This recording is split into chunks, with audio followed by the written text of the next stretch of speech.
Chers frères et sœurs, bonjour. Fabienne Maria avec vous pour cette nouvelle vidéo. Dieu et l'homosexualité. Des saints en parlent. Alors je vous parlerai respectivement de témoignages de prêtres et des témoignages de grands saints de l'Église catholique. Vous allez voir, c'est poignant et surtout, ça fait comprendre à quel point le péché détruit et à quel point le péché éloigne de Dieu et du ciel. Puisque le ciel, c'est la pureté, c'est l'amour, et l'enfer, c'est l'impureté et la haine. À nous de choisir librement. Dieu ne nous impose rien. Il nous propose le salut. Personnellement, j'ai été très touchée par le témoignage du père José Maniangat. Vous connaissez sûrement son témoignage qui a été déposé un jour sur Internet par moi-même, et rapidement, ce témoignage a fait le tour de divers sites et forums catholiques. Eh bien, lors d'une expérience de mort imminente,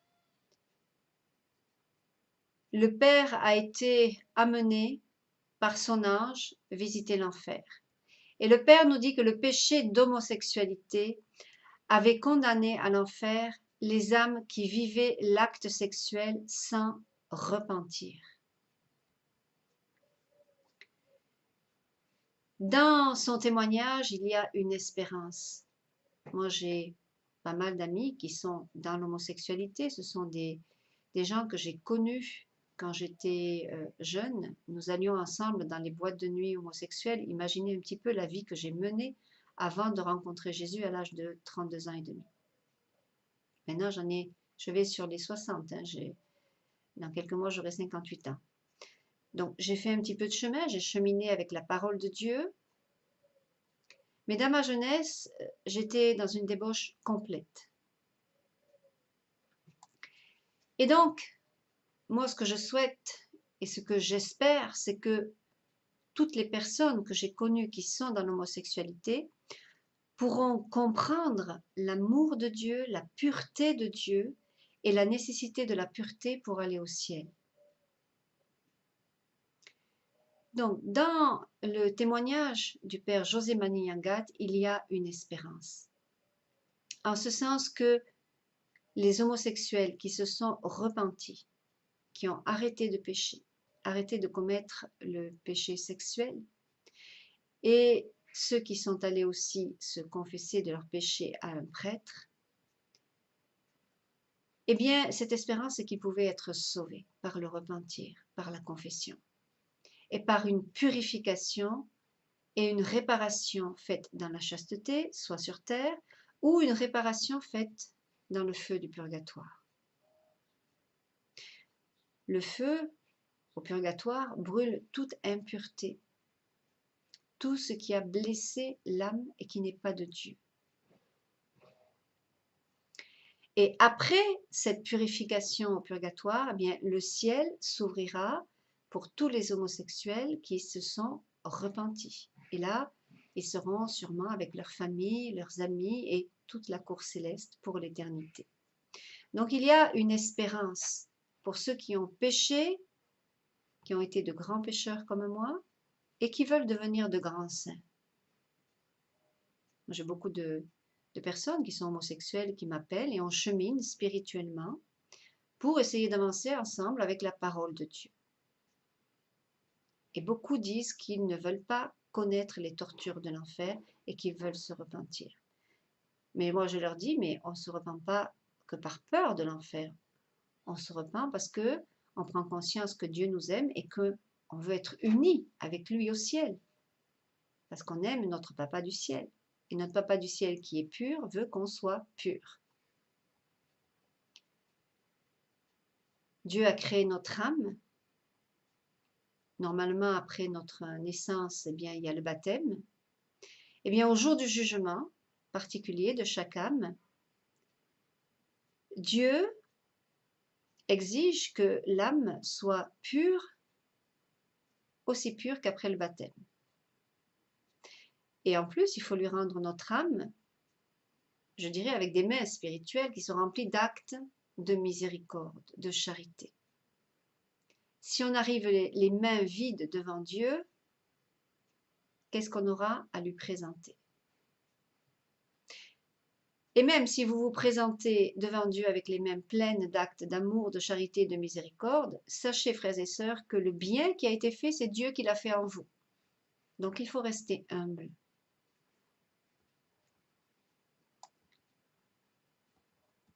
Dieu aime les homosexuels, mais il n'aime pas le péché. Dieu aime les pécheurs et il veut que personne ne périsse parce qu'il est amour, parce qu'il est Père. Et il veut que tous arrivent au repentir. Quel père ne voudrait pas le salut de ses enfants? Et quand on voit l'amour de Dieu, sa terrible passion pendant laquelle il a subi 5480 coups, il a dit un jour à Sainte Brigitte, une grande sainte dans l'Église catholique, à qui il a donné beaucoup de révélations. Quand on voit ce Dieu qui est amour, qui fait tout pour nous sauver, qui envoie la Vierge Marie partout dans le monde pour nous rappeler à l'importance des sacrements, l'importance d'assister à la messe, l'importance de lire la Bible. Dieu fait tout pour nous sauver. Est-ce qu'on sait l'écouter ou est-ce qu'on ferme nos oreilles spirituelles? Alors ne restons pas dans la cécité comme saint Paul l'était avant que Dieu ne le terrasse un petit peu. Ben oui, Jésus, nous le savons, hein, il a aveuglé saint Paul, il a perdu la lumière.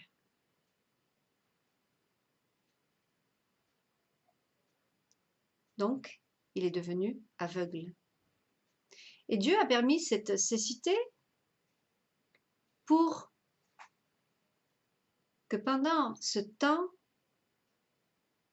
il puisse se tourner vers lui, lui qui lui était apparu. Saul, Saul, pourquoi me persécutes-tu? Nous sommes tous des persécuteurs de Dieu et de sa loi. Qui n'a jamais commis un péché?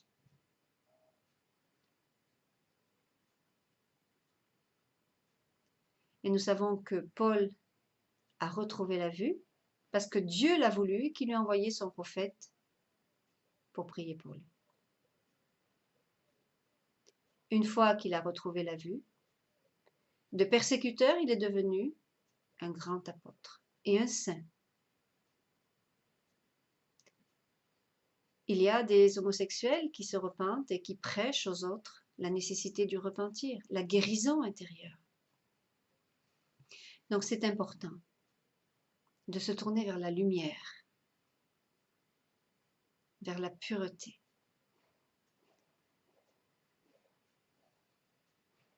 Un jour, j'ai été très émue en lisant et en prenant connaissance du récit de Saint Jean Bosco, dans lequel il racontait sa visite en enfer avec un ange et il voyait tomber en enfer beaucoup de jeunes dont il avait la charge spirituellement. Et il tombait en enfer notamment à cause du péché d'impureté. En tombant en enfer, ces jeunes hommes hurlaient, ils s'enfonçaient dans l'abîme, ils se retrouvaient au fond de l'enfer pour brûler pour toute l'éternité.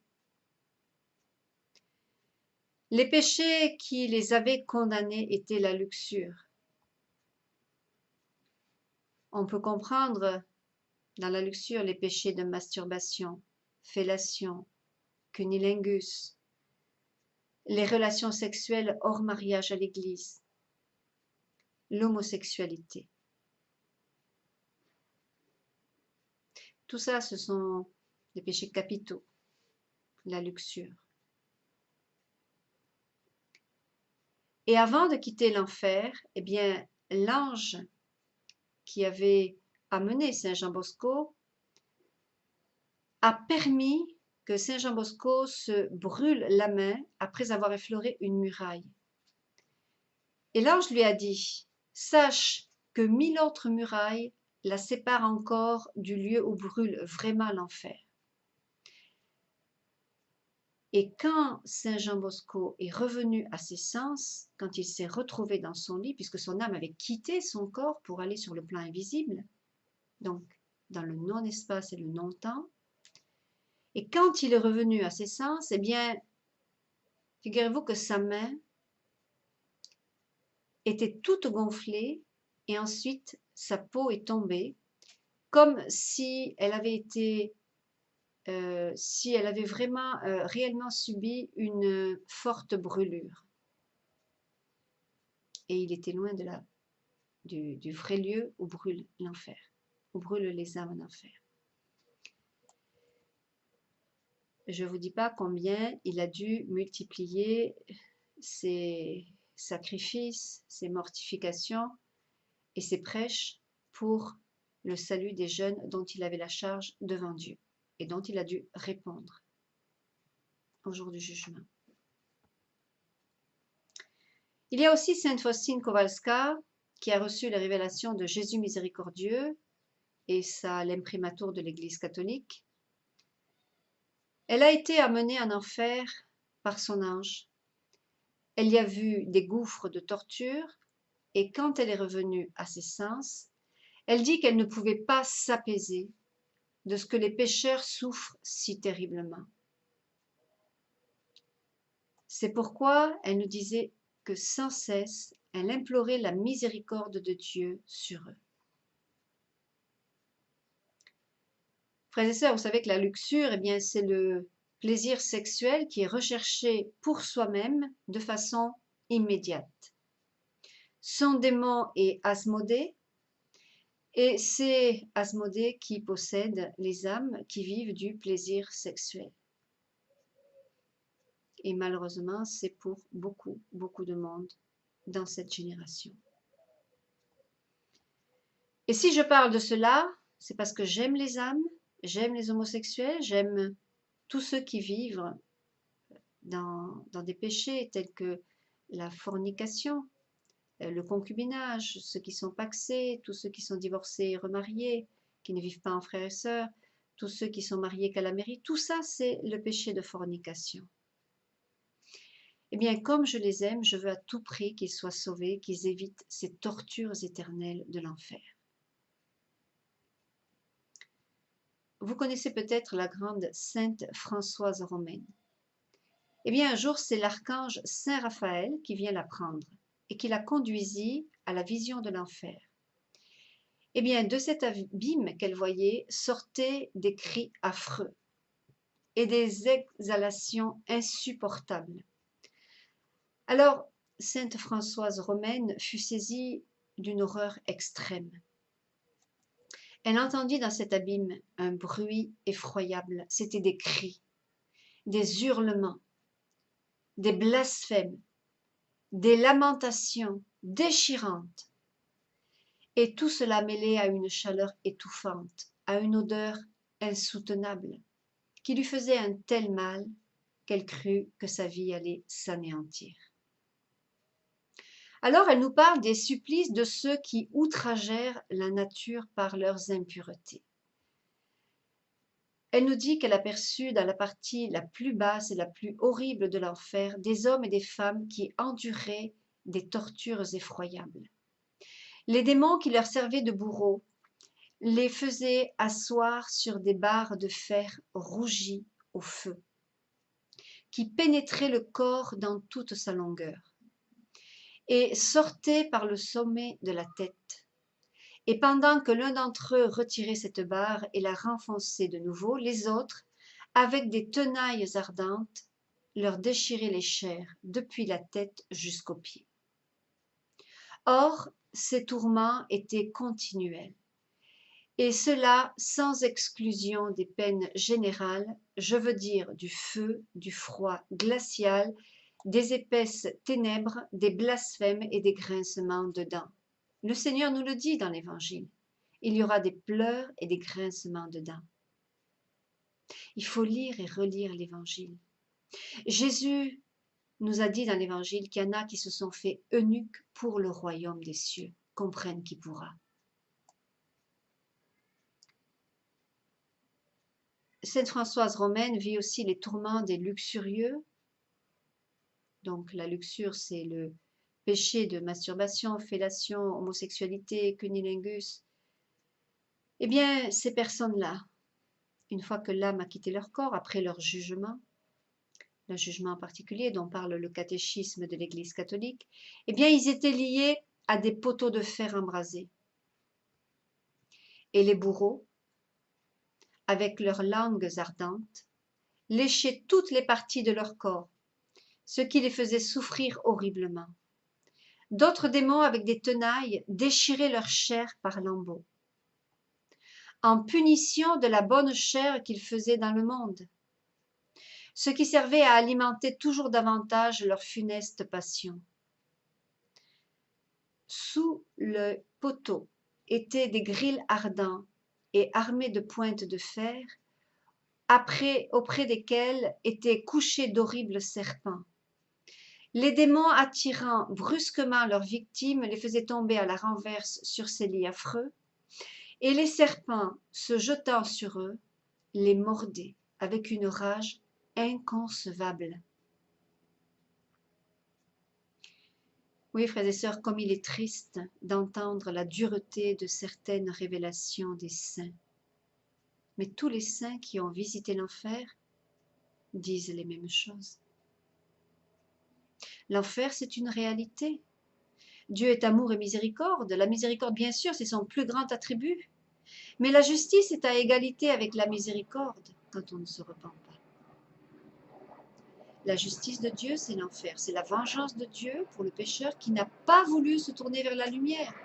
Pour le pécheur qui est Dieu. Pour le pécheur qui veut continuer à vivre dans le plaisir sexuel.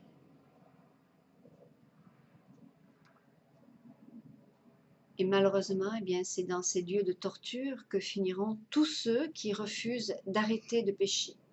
Tous ceux qui refusent la confession auprès d'un prêtre, s'ils sont catholiques, bien sûr. Pour les autres confessions, eh bien, il faut se repentir.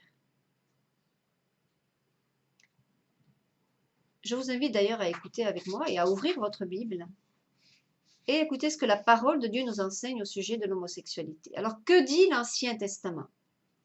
Eh bien, on cite généralement 3 principaux passages, dont 2 qui viennent du Lévitique. Tu ne coucheras pas avec un homme comme on couche avec une femme. C'est une abomination. Lévitique chapitre 18, verset 22. Quand un homme couche avec un homme comme on couche avec une femme, tous deux commettent une abomination. Ils seront mis à mort, leur sang retombera sur eux. Lévitique chapitre 20, verset 13. Le 3e passage invoqué est le récit de la destruction de Sodome en Genèse chapitre 19, versets 4, 5, 6, 7, 8. Je vais vous les lire. Il n'était pas encore couché que la maison fut cernée par les hommes de la ville, les gens de Sodome, depuis les jeunes jusqu'aux vieux, tout le peuple sans exception. Ils appelèrent Lot et lui dirent : « Où sont les hommes qui sont venus chez toi cette nuit ? Amène-les-nous pour que nous en abusions. » Lot sortit vers eux à l'entrée et, ayant fermé la porte derrière lui, il dit : « Je vous en supplie, mes frères, ne commettez pas le mal. Écoutez, j'ai 2 filles qui sont encore vierges, je vais vous les amener. Faites-leur ce qui vous semble bon, mais pour ces hommes, ne leur faites rien, puisqu'ils sont entrés sous l'ombre de mon toit. »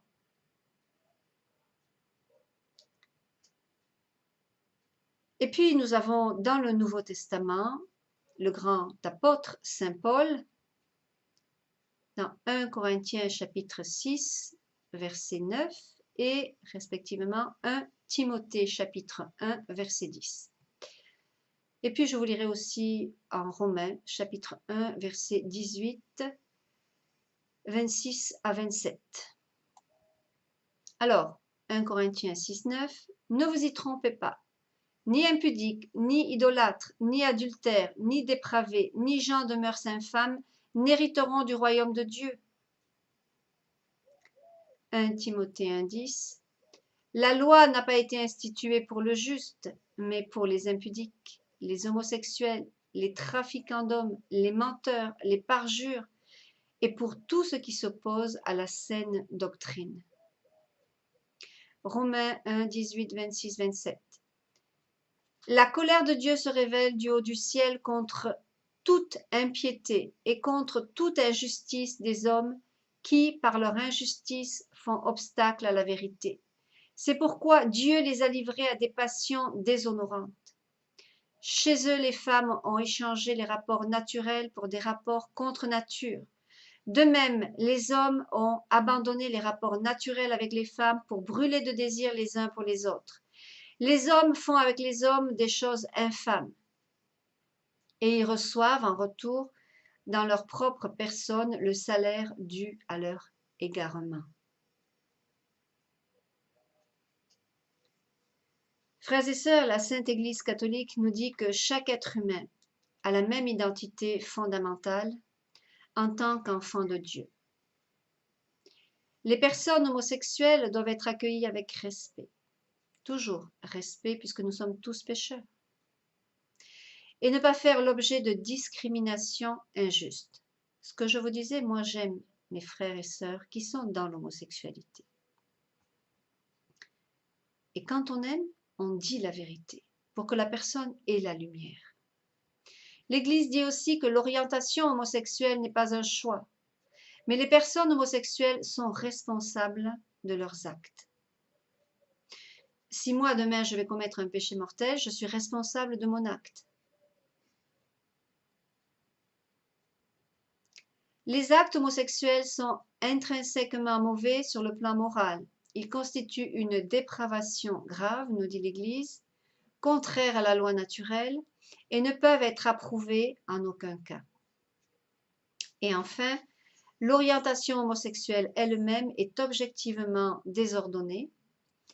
Elle fait naître une préoccupation morale particulière et révèle une immaturité affective. Nous avons aussi le catéchisme de l'Église catholique où il est écrit « Un nombre non négligeable d'hommes et de femmes présentent des tendances homosexuelles foncières. Cette propension objectivement désordonnée constitue pour la plupart d'entre eux une épreuve. Ils doivent être accueillis avec respect, compassion et délicatesse. On évitera à leur égard toute marque de discrimination injuste. Ces personnes sont appelées à réaliser la volonté de Dieu dans leur vie. Et si elles sont chrétiennes, à unir au sacrifice de la croix du Seigneur les difficultés qu'elles peuvent rencontrer du fait de leur condition. Le catéchisme nous dit aussi que les personnes homosexuelles sont appelées à la chasteté par les vertus de maîtrise, éducatrices de la liberté intérieure, quelquefois par le soutien d'une amitié désintéressée. Par la prière et la grâce sacramentelle, elles peuvent et doivent se rapprocher graduellement et résolument de la perfection chrétienne. Voilà, frères et sœurs, ce que nous dit un petit peu l'Église, le catéchisme. Et pour terminer, je vous invite à écouter le message que le Seigneur Jésus a donné à l'humanité tout entière. Et c'est un message qui est aussi défendu par le docteur Kelly Boring, qui est docteur en théologie. Le Seigneur dit: cette mission doit attirer et accueillir ceux qui ne croient pas à mes enseignements et ceux qui se considèrent comme chrétiens, mais ne m'acceptent qu'en peu de manières. Leur indifférence est blessante. Leur interprétation de mes enseignements, qui ont été détournés pour les adapter à leur mode de vie séculier, est la pire forme de trahison envers moi, leur Jésus. Je vous disais par exemple que certains prélats allemands préparent ces choses, le mariage homosexuel dans l'Église. Ils ne se rendent pas compte qu'ils condamnent leur âme à l'enfer en faisant cela. Le Seigneur dit qu'ils soient jeunes, d'âge moyen ou âgé, Tous, soi-disant fidèles au christianisme, m'offensent avec leur propre version, édulcorée, qu'ils croient acceptable à Dieu. Ils ont créé une nouvelle doctrine de leur propre fabrication, qui convient à leur style de vie. Plus ils pensent qu'ils peuvent toujours plaire à Dieu et que leur doctrine est acceptable pour lui. Sachez que seule la vérité est acceptable à Dieu. Les tentatives faites pour l'apaiser tomberont dans l'oreille d'un sourd. Dieu n'acceptera jamais les mensonges. Rien de ce qui favorise de nouveaux concepts au sein du christianisme et l'acceptation et la tolérance du péché, quelle que soit la façon attractive de les présenter et de les formuler dans un beau langage, ne sera accepté aux yeux du Dieu qui voit tout. Dieu n'acceptera jamais de nouvelles lois qui rabaisseraient les sacrements transmis par moi, Jésus-Christ, le Sauveur du monde. Je vous ai donné pour vous aider à vous libérer de l'emprise que Satan a sur le cœur des hommes.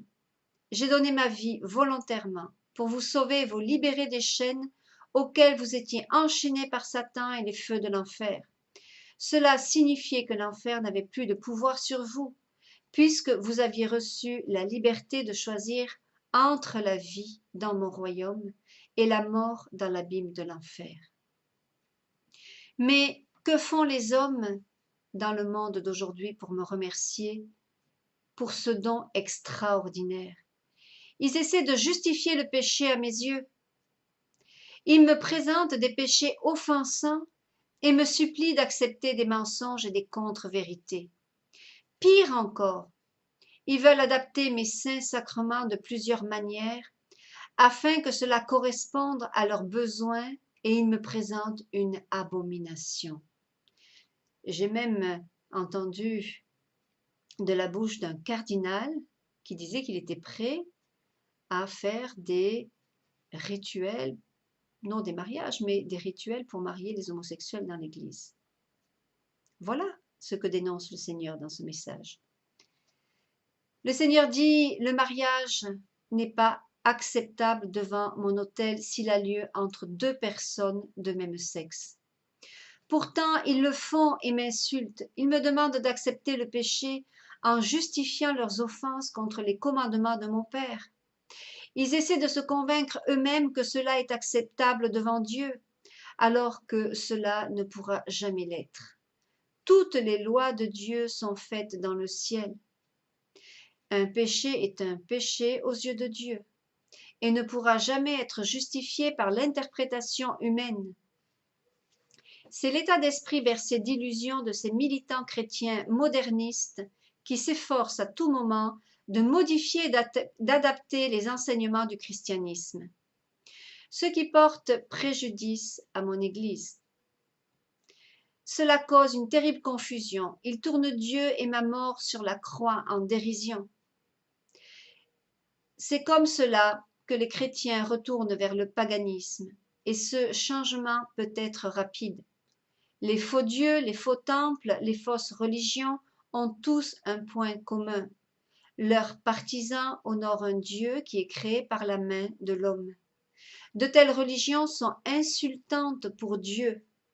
Et dans une église, les temples maçonniques, ils rendent hommage non pas du tout à Dieu, mais à la bête. Tel est le prix de la liberté donnée au monde par ma mort sur la croix.